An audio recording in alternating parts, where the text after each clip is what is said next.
Bonjour à tous, bienvenue dans cette nouvelle vidéo sur ma chaîne YouTube et on se retrouve aujourd'hui pour parler de The Batman, le dernier film DC sorti au cinéma qui ne fait pas partie du DC Extended Universe, le nouveau film de Matt Reeves, Batman, The Batman. Un film donc qui est libéré des contraintes du DCU et qui essaye de proposer une nouvelle incarnation du personnage de Batman. Aujourd'hui dans cette vidéo, on va faire une partie sans spoiler et une partie avec spoiler. Et dans cette première partie que je vais essayer de faire courte, je vais vous donner envie peut-être d'aller voir ce film. Alors je m'explique. Je pense, sincèrement, que ce film mérite que vous alliez le voir. On vit dans un monde où pendant 10 ans, le MCU il a dit « Le film de super-héros qui marche, c'est ça. On va mettre ça, ça, ça et ça avec une bonne formule et ça marchera toujours au box-office. » Ça fera des scores bons, voire très bons, voire excellents si le film dépasse les niveaux moyens. Et pendant 10 ans, ils ont, entre guillemets, imposé que ce qui marche et ce qui doit marcher, c'est ça. Ils ont posé un cadre, ils ont posé une ambiance, ils ont posé un style. Et ce style-là, depuis les Batman de Nolan, il y a eu très peu de films qui ont pu en sortir pour essayer de proposer autre chose, et s'ils ont essayé d'en sortir, ils se sont souvent vautrés au box-office. Là aujourd'hui, on a un film, et je le dis sans détour, parce que vous êtes dans une partie sans spoiler, et vous voulez savoir si ça vaut le coup d'y aller. Évidemment que oui, mais j'ai envie de dire, c'est plus qu'essentiel d'aller le voir, parce que c'est un film généreux, intense, qui va vous procurer des émotions comme vous en avez peut-être peu vu au cinéma. C'était jouissif, sans être du fanservice. C'était intense, sans être du fanservice. Jamais d'humour. Jamais d'humour. Garantie sur facture. Il n'y en a pas. Parce que le sujet du film, c'est un homme. C'est hyper facile à résumer. Qui s'appelle l'homme mystère, le Riddler. Et qui est là pour tuer des gens. Et sauf que ils ont l'air d'avoir des liens entre tous ces gens. Mais on ne sait pas quoi. Parce qu'il peut y avoir aussi bien un criminel, qu'un homme qui travaille dans le monde de la justice, quelqu'un qui travaille dans la police, etc., etc. Quels peuvent être le lien entre tous ces gens? Ils ont forcément un lien. Et on ne sait pas.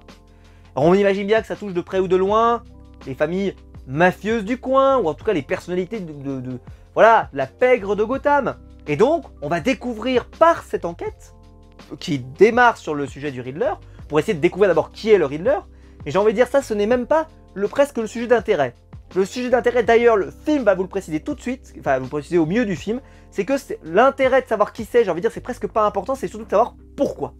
Pourquoi il fait tout ça, quelle est sa motivation, quel est son sujet. Et trouver le fameux, parce qu'en fait il y aurait la pièce maîtresse qui permettrait de résoudre un peu le puzzle de tout ça, ça serait un personnage qui s'appellerait le rat en tout cas, c'est un surnom, vous imaginez bien. Et il faudrait le trouver, cette personne. Et cette personne, après, elle va nous permettre d'imbriquer tout le monde dans l'histoire. Et tant qu'on l'a pas trouvé, ça sert à rien qu'on essaye de l'arrêter, le Riddler, parce que il nous laissera pas l'arrêter. Parce que ça veut dire qu'on n'aura pas résolu son mystère, en fait. Et donc, tout le long, on va découvrir et déambuler dans les rues de Gotham avec lui, avec Batman, pour résoudre et jouer au jeu du Riddler. Parce que pour ceux qui l'ignoraient, moi j'adore le Riddler. C'est un de mes méchants préférés de DC. J'ai toujours adoré en comics d'ailleurs, et je l'ai là adapté au cinéma, franchement c'est génial. Et parce que le Riddler, il aime autant le fait d'être un criminel, etc., etc., il est un peu fou, on le sait, mais il aime autant aussi voir ses victimes jouer avec lui. Il prend du plaisir à les voir jouer, et même à les voir réussir en fait. C'est pas fou comme ça, mais les voir réussir à gagner à son jeu, c'est pas forcément un problème pour lui. Par contre, il a souvent plusieurs enjeux, il y a plusieurs choses là-dedans. Pourquoi il les choisit eux? Pourquoi il a envie de jouer avec telle personne et pas une autre? Pourquoi il choisit telle personne, etc. Et c'est ça l'enjeu du film. Et c'est de trouver ça. Trouver cette interconnexion. Et donc, Batman va se balader dans tout Gotham. Va rencontrer le personnage, bien sûr, de Catwoman, le Pingouin, la famille Falcone. On va te citer des noms partout, etc., etc. On va bien sûr travailler sur la police de Gotham avec James Gordon, mais aussi plein d'autres enquêteurs divers et variés. Plein de choses. On va bien sûr découvrir l'univers de Batman, l'univers de Bruce Wayne, avec Alfred notamment. Vraiment, l'univers de Gotham est excellent. Et surtout, c'est un film qui visuellement, m'a mis une claque comme j'en ai rarement pris ces dernières années. Vraiment. Juste la première scène. La première. J'ai pris une gifle. La première. Oh. Et je me disais, oh là là, le film part très fort. J'espère que la suite sera à la hauteur parce que pour moi, le début là, ça m'a assis. Hein. Bon, j'étais assis, hein, ça m'a encore plus assis. Mais la suite, en fait, c'était tout comme ça. Tout était sublime. Les combats sont incroyables.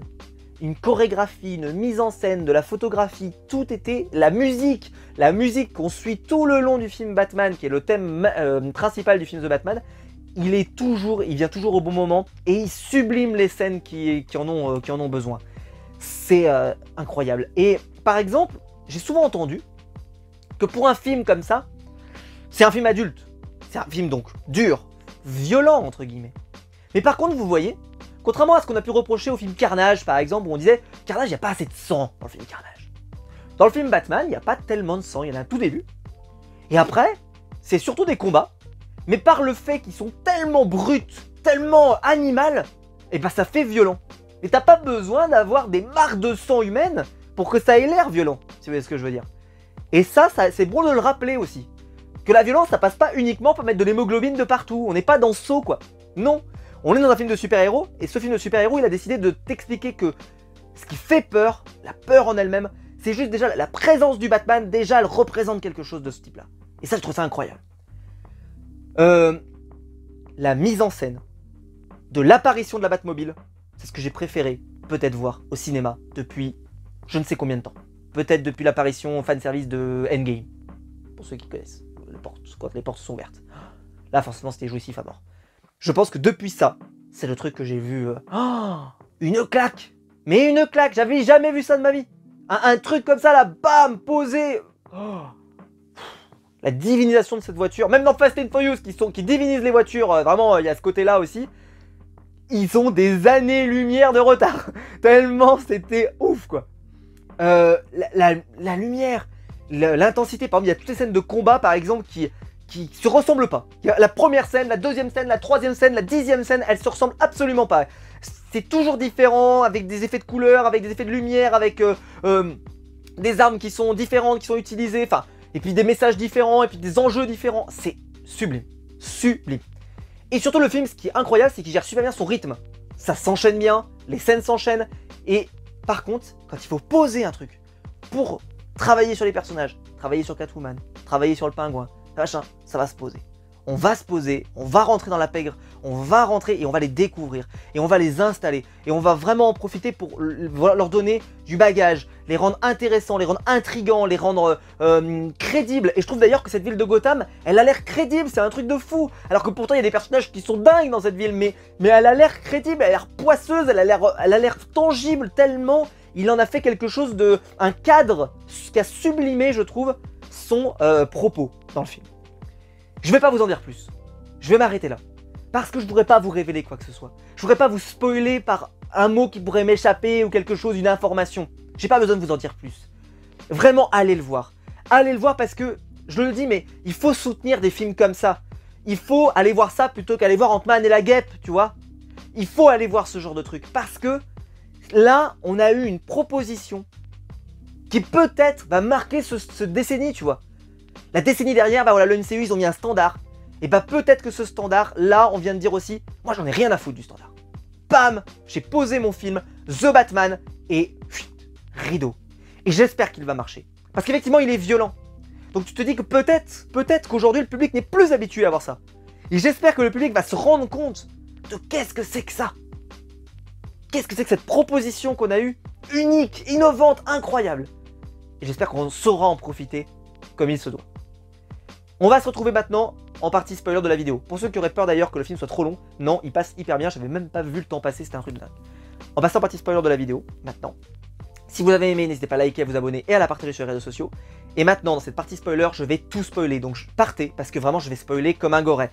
Et je vais spoiler dès le début en plus. Donc partez tout de suite, allez le voir, profitez-en, vraiment, ça va être... Vous allez prendre une claque, vous allez prendre une gifle. c'est garanti sur facture, j'ai envie de dire, tellement c'était incroyable. Et vous reviendrez pour cette partie spoiler pour en profiter avec moi. Et si vous l'avez déjà vu, eh bien on va parler maintenant beaucoup plus du film et des scènes en particulier qui sont mémorables. Alors je vous ai expliqué dans la partie sans spoiler que c'était un film violent, mais pas un film avec beaucoup d'hémoglobine. Ben, ça va se confirmer pas du tout au début. Parce qu'au début, première scène, le Riddler arrive et fracasse quelqu'un, violemment, et il y a un peu de sang par terre, etc. Oh, ça pourrait être pire, hein. On aurait pu avoir vraiment quelque chose de... Mais c'est resté, je veux dire, on n'est pas dans un saut, quoi. On en est loin. Et ensuite, il va y avoir un passage qui, pour moi, m'a mis une gifle. Ça m'a assis dans mon siège, je vous le disais tout à l'heure. C'est la toute première scène où tu as l'apparition du Batman. Oh! Alors là, je vais vous raconter le début, je vais vous raconter la fin. Mais le propos du film en lui-même. Mais on se rend compte à quel point c'est une dinguerie ce qu'il vient de faire Matt Reeves ou pas? Il commence le film, il y a 2h30 de film, 2h30 de film à la fin. Il a changé de propos, vous vous rendez compte? C'est-à-dire qu'il nous a raconté une histoire au début, et il a changé d'histoire à la fin. Le personnage qu'on a suivi n'a pas du tout le même enjeu au début qu'à la fin. Il a créé 2 Batman différents. Incroyable. Il commence son Batman. Il nous met... Le Batman, en fait, représente la peur. Alors vous allez me dire, c'est pas nouveau. On a déjà entendu ça. En particulier dans la saga de Nolan, d'ailleurs. Oui, mais attention, là, il y a un cas particulier. C'est que le Batman, il fait peur aux criminels, parce qu'il peut pas être partout. Et il explique ça au début. Il peut pas être partout, le Batman. Mais, il fait peur aux criminels. Mais même quand il intervient, parce qu'il fait des choix, il intervient. Il dézingue un groupe de personnes qui ont des maquillages sur le visage, il les tabasse. Et ensuite, donc il sauve cette personne qui est en train de se faire frapper. Et cette personne, elle ne le remercie pas. Elle a peur de lui. Elle a peur du Batman. C'est-à-dire qu'il fait aussi bien peur aux criminels qu'aux gens, en fait. Donc on n'a pas du tout l'image du super-héros Batman qu'on appellerait pour nous aider. Ah, vite, vite, vite, faut que Batman vienne nous aider. Pas du tout. Le Batman, c'est un élément de peur parce qu'on ne sait pas avec de quel côté il est. Et la police ne sait pas non plus d'ailleurs véritablement. Alors la police, ça a toujours été plus ou moins dans la police de Gotham. Des gens qui sont pour le Batman, d'autres pas pour le Batman. Il y a même des gens qui sont pas corrompus, hein, et qui sont quand même contre le Batman, parce que ça leur enlève le côté de à quoi on sert, quoi. Si jamais il y a un justicier qui fait notre travail à notre place, c'est pas normal. Ça peut être des propos qui peuvent être tenus comme dans Gotham Central, notamment un comics que je vous recommande. Si vous aimez en tout cas la police de Gotham, c'est plutôt sympa. Mais là, on se retrouve dans une situation où le Batman, il provoque la peur. Ok, très bien. Ça, c'est le propos du début. Il provoque la peur chez les gens, n'importe qui. Et ce qui fait que quand les gens font un crime, ils savent qu'il peut y avoir une épée de Damoclès. Mais il ne sera pas là partout. Mais il peut y avoir une épée de Damoclès. Et on part à la toute fin. Et à la toute fin, c'est le Batman qui représente plus du tout la peur pour les gens. Il représente l'espoir. Comme le dirait son collègue Superman. Et j'ai trouvé que c'était incroyable d'ailleurs, cette comparaison. C'est qu'à la fin du film, Batman représente l'espoir, plus du tout la peur. Il ne provoque pas la peur chez les gens, il vient les aider, il vient les sauver.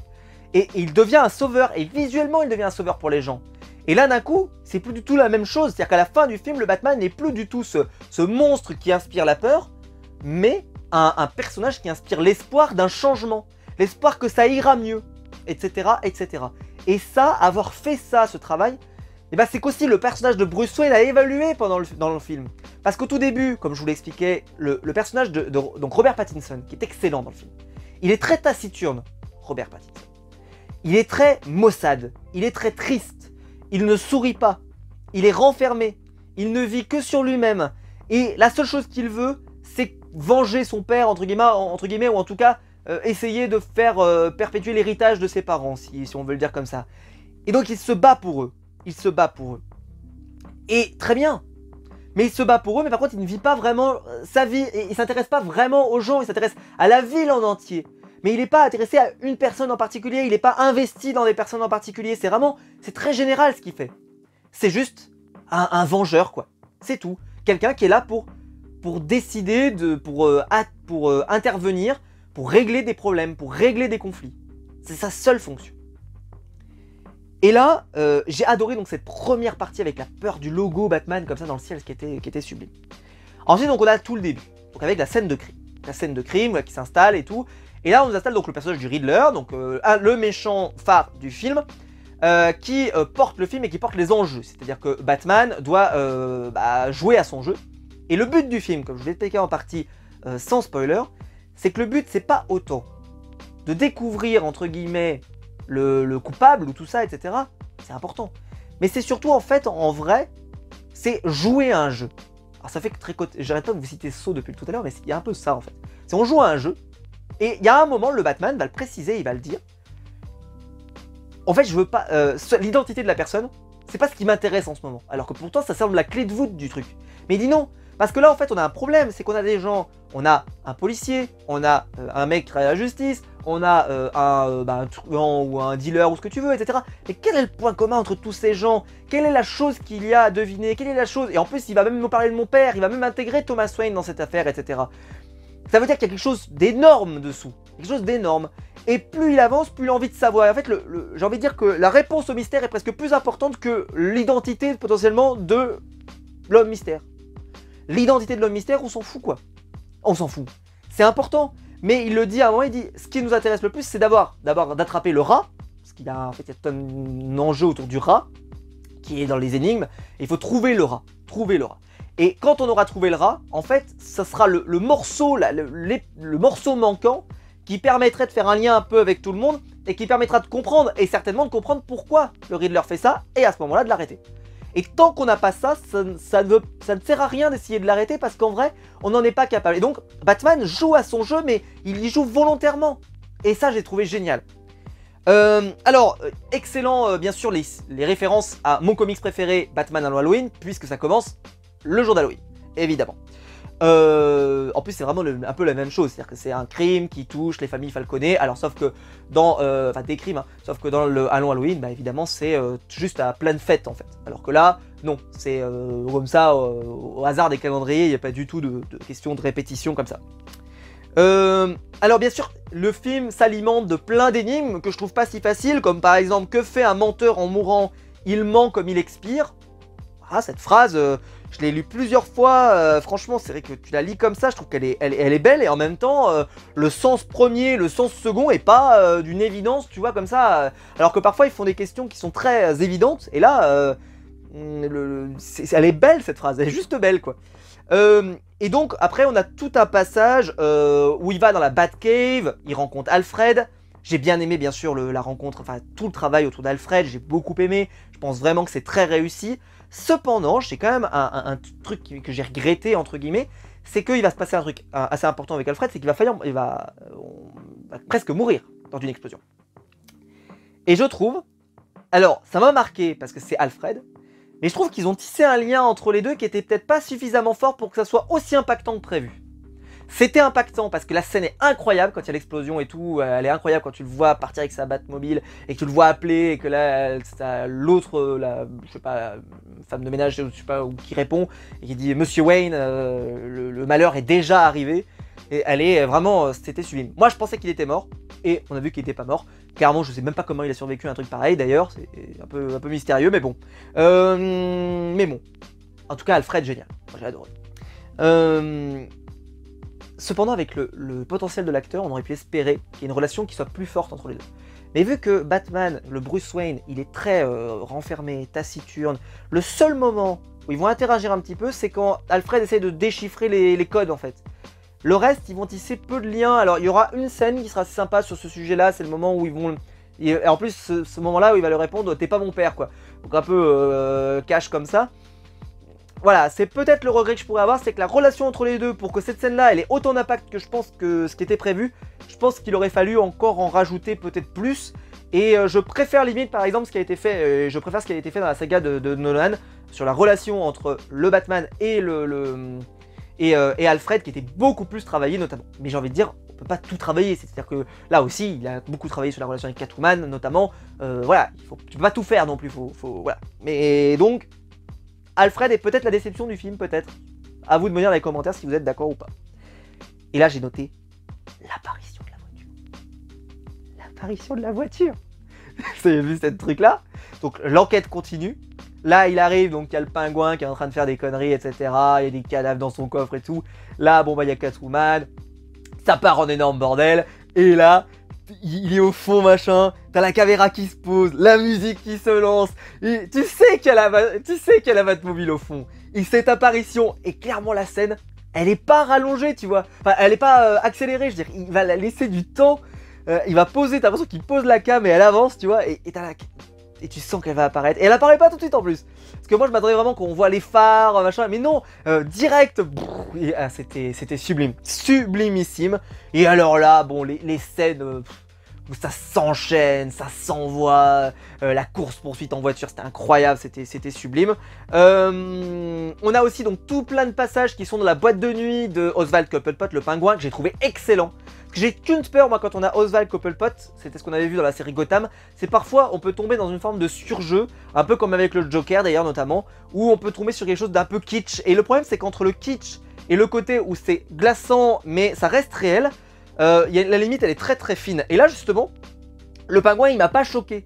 Il m'a pas choqué, je l'ai pas trouvé irréel, tu vois, je me suis pas dit la ville de Gotham, c'est une ville qui n'existe pas. Non, au contraire, je me suis dit cette ville elle existe, ça se voit.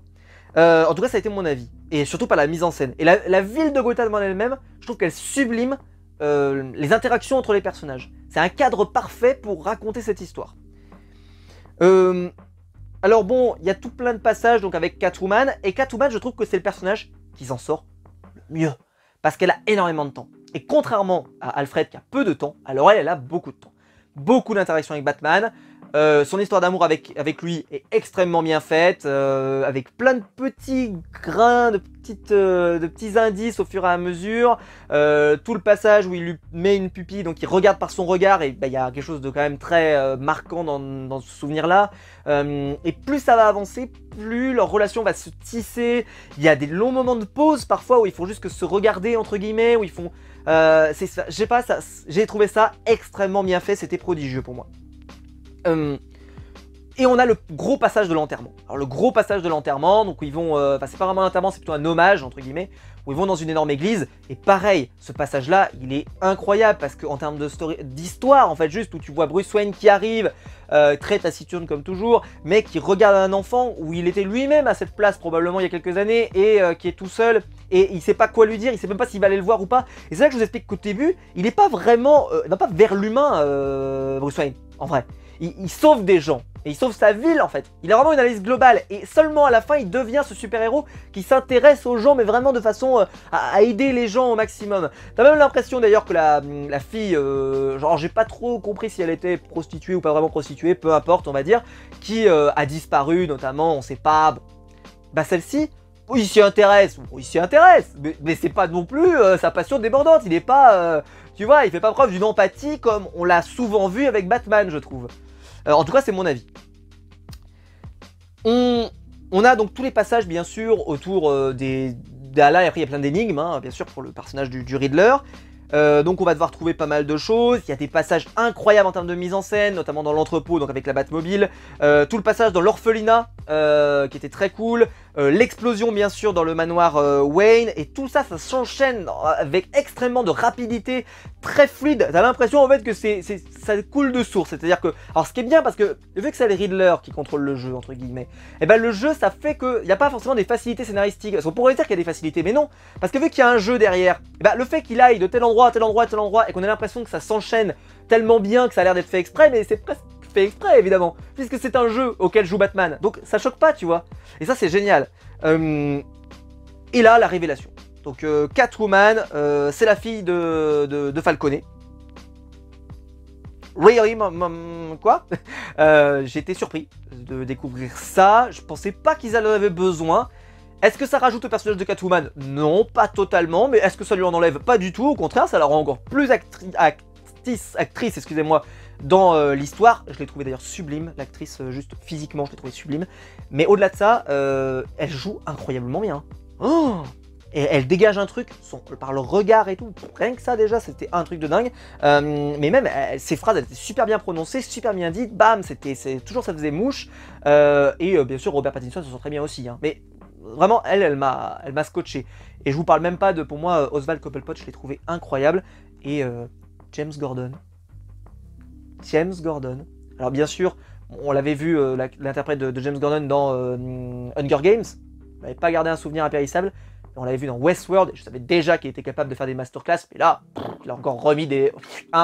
il a mis le pied sur l'accélérateur, il t'a dit « Ok, je vais te montrer que je suis capable de... » Parce qu'il jouait dans les James Bond aussi, mais pareil, je trouve qu'il est sous-exploité dans les James Bond. Là, boum, il a mis tout le monde d'accord, je pense parce qu'il y avait des polémiques sur la couleur de peau machin. Mais c'est vrai que c'est même pas un enjeu, parce que c'est même pas, tu vois, il y a pas un côté, je sais pas, il aurait pu subir du racisme ou quoi que ce soit, c'est même pas le cas. C'est juste, c'est James Gordon. Point terminé, et il l'incarne incroyablement. T'as envie de dire, bravo quoi, c'était sublime.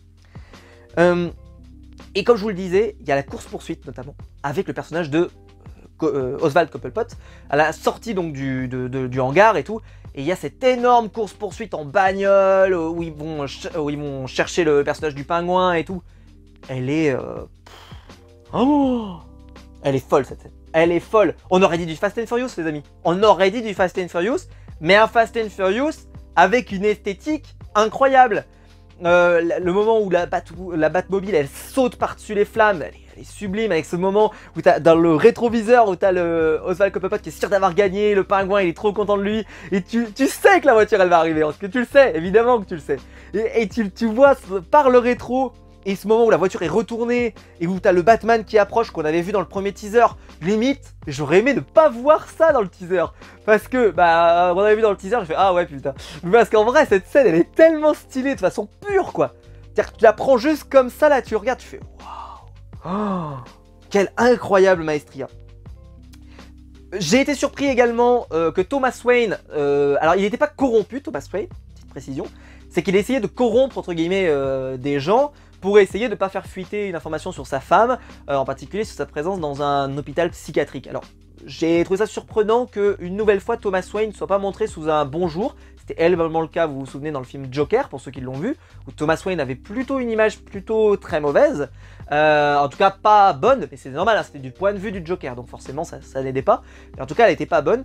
Et là, je trouve qu'il s'en sort pas super bien. Alors, Alfred essaie de sauver un peu les meubles, mais parce qu'en gros, il nous dit un peu le côté... Enfin, il le fait passer pour un naïf. Voilà. C'est pas génial non plus, tu vois. C'est pas... J'ai pas trouvé que c'était si valorisant pour le personnage de Thomas Wayne, entre guillemets. Parce que moi, j'ai pas cette image-là de Thomas Wayne. J'ai plutôt une image de quelqu'un qui a vraiment essayé de bien faire, entre guillemets. Et pas quelqu'un qui tombait comme ça un peu dans les facilités parfois. Et là, t'as l'impression que c'est un peu le cas. C'est un peu dommage, mais bon, c'est pas grave, le personnage n'est pas là véritablement, donc c'est pas grave si c'est le cas, c'est pas très grave.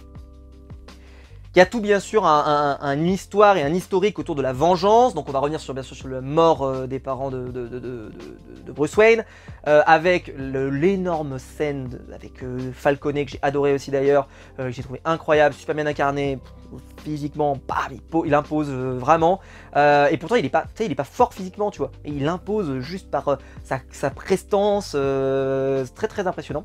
Il se regarde, tu vois, Falconet, il parle avec Bruce Wayne et il lui dit en gros que c'est Maroni qui a tué ses parents. Il va voir Alfred et Alfred lui sort une version différente, tu vois. Et ça, c'est trouvé ça génial parce qu'il termine sa phrase, Alfred, en disant « Mais je peux pas te l'assurer, je peux pas te dire que c'est sûr. » Et ça, j'ai trouvé ça génial, c'est-à-dire le côté de « Si je pouvais te dire qu'il était sûr, j'étais sûr de moi que c'était lui. » Mais c'est pareil pour Falconet, Falconet dit c'est Maroni, mais je suis pas sûr non plus. C'est juste que j'ai plein d'arguments qui me disent que c'est lui. Et donc il y a tout un arc autour de la vengeance avec Catwoman qui essaie de se venger, donc Selina qui essaie de se venger de Falconet. Elle va être interrompue par Batman, je m'y attendais.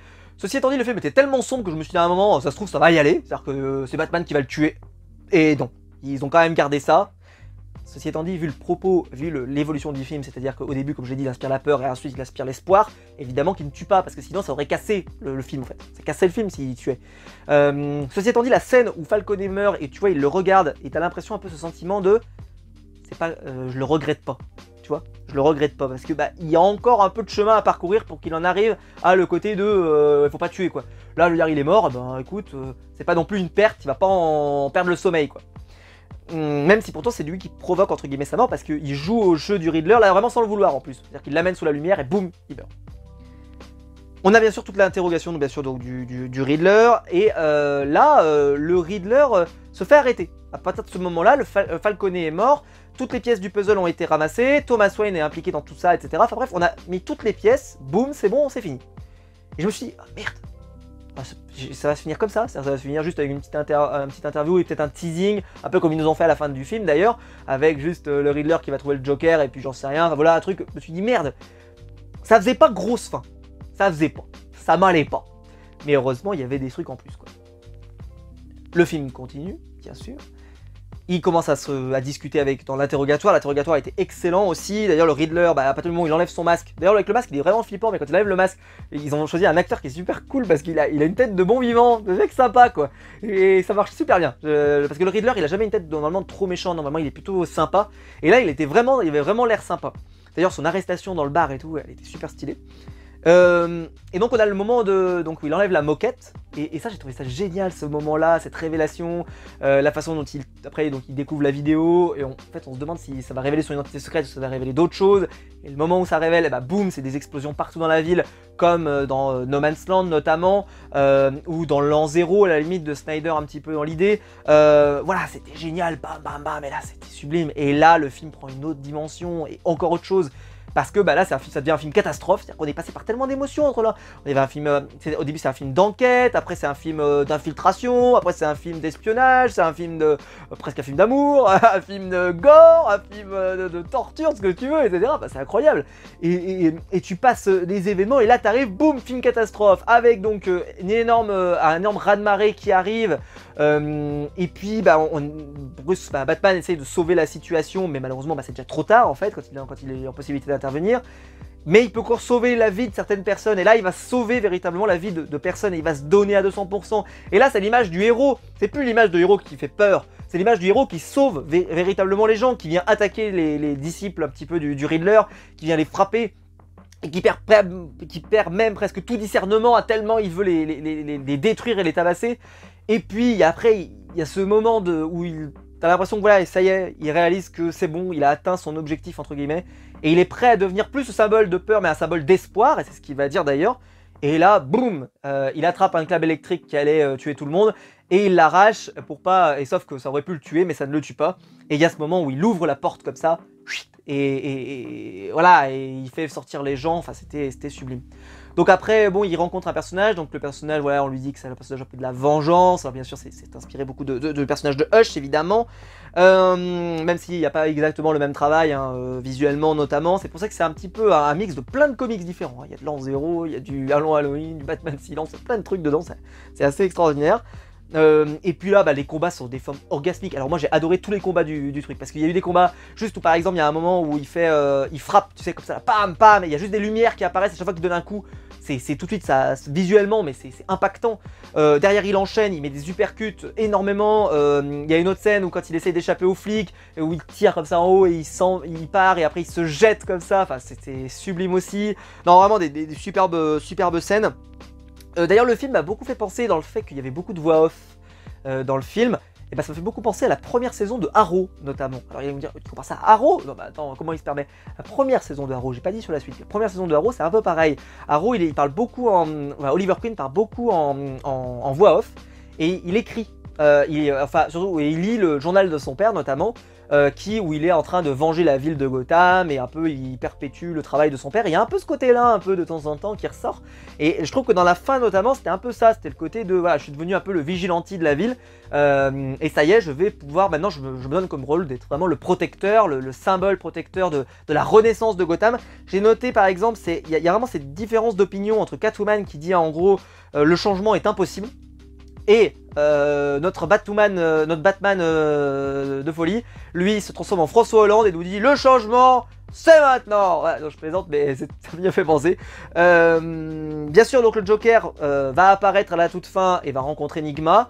Est-ce que ça nous tease une suite ou pas, j'ai envie de dire? C'est sûr, toujours les résultats du box-office, hein. On ne va jamais avoir un film suite du film Joker, et puis le film a bien marché, donc on fait une suite au film Joker. Donc tout dépend bien sûr du succès du film, mais comme je l'ai dit, ce film mérite de marcher, donc peut-être qu'on aura une suite, en tout cas je nous le souhaite, parce que des films comme ça, moi j'irai en voir tous les jours, c'était exceptionnel. La scène de fin.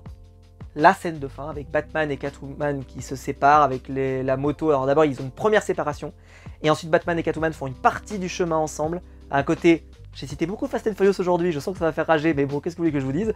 Un petit peu comme dans la fin de Fast and Furious 7, c'est ça? Où t'as Brian et Dom qui se séparent, tu vois? Et ça fait un peu penser à ça, c'est-à-dire que voilà, ils vont se suivre jusqu'à, et puis d'un coup, boum, ils vont se séparer. Ils partent sur deux chemins différents, et cette scène où ils regardent juste dans le rétro et tout, elle était sublimement bien faite. Bien sûr, la musique, les combats sont ultra stylés, la mise en scène, la lumière, les couleurs, enfin, c'est visuellement, Matt Reeves a fait un truc incroyable. En termes d'histoire, il a fait un truc incroyable. Intense, dynamique, généreux, sans temps mort, mais en même temps qui a pris le temps de faire des temps morts, mais volontaires pour poser un peu, comme je vous l'ai dit, des personnages.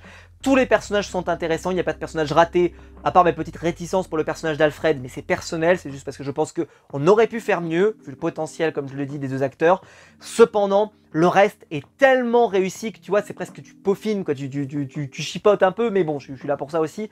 Mais clairement, c'était une maestria, et c'est rare d'ailleurs que je sorte autant du film, je l'ai dit, mais il y a plusieurs scènes de ce film qui m'ont marqué. La première scène d'apparition du Batman, la scène d'apparition de la Batmobile, la scène de combat en l'air, le combat où il se bat comme ça dans le bar, et vous avez juste la lumière qui apparaît, il fait bam, bam, bam, elle est incroyable aussi cette scène. La scène même la scène juste de Catwoman et Bruce Wayne qui s'embrassent, elle était superbe cette scène. Il y avait énormément de choses. Quand tu regardes tout le film, même la révélation de la moquette, par exemple, qui était superbement bien faite, c'était magnifique. L'arrivée de l'inondation, le combat final. Non, il y avait vraiment des choses incroyables dans ce film. Et pareil, je sais pas citer, mais l'interrogatoire, notamment quand il se fait arrêter et qu'on l'emmène au JCPD, vraiment, pareil. Cette scène, elle est intense, t'es là, t'as pas envie qu'il lui enlève le masque, et en même temps, il frappe les policiers, et t'as James Gordon qui le reprend, qui le plaque. Ah là, c'était... Non mais on sent que c'est quelqu'un qui aime Batman et qui a eu envie d'en faire le meilleur. Et pour moi, il en a fait le meilleur. Et le film est pas trop long. J'avais peur qu'il soit trop long parce que je me suis dit, c'est quand même long. Et en vrai, j'ai pas vu le temps passer. Je me suis installé dans ma salle de cinéma et j'ai fait, donnez-moi le meilleur film possible et on verra ce que j'en pense. Et ils m'ont donné le meilleur film possible. Alors là, il n'y a pas de doute possible. Oh, quel film! Bref, je vais m'arrêter là. Dites-moi dans les commentaires ce que vous avez aimé. Dites-moi ce que vous n'avez pas aimé. S'il y a des choses que vous n'avez pas aimé, dites-moi. Parce que j'aimerais savoir en fait. Vous pouvez avoir peut-être des regrets ou je ne sais quoi. Mais en tout cas, quel film généreux et incroyable. Je manque de mots quoi. N'hésitez pas à liker la vidéo, à vous abonner, à la partager sur les réseaux sociaux. Il y a le bouton rejoindre juste en dessous pour devenir un membre soutien. Et je vous en remercie. Et quant à nous, on se retrouve très vite pour des nouvelles vidéos sur ma chaîne YouTube. Ciao!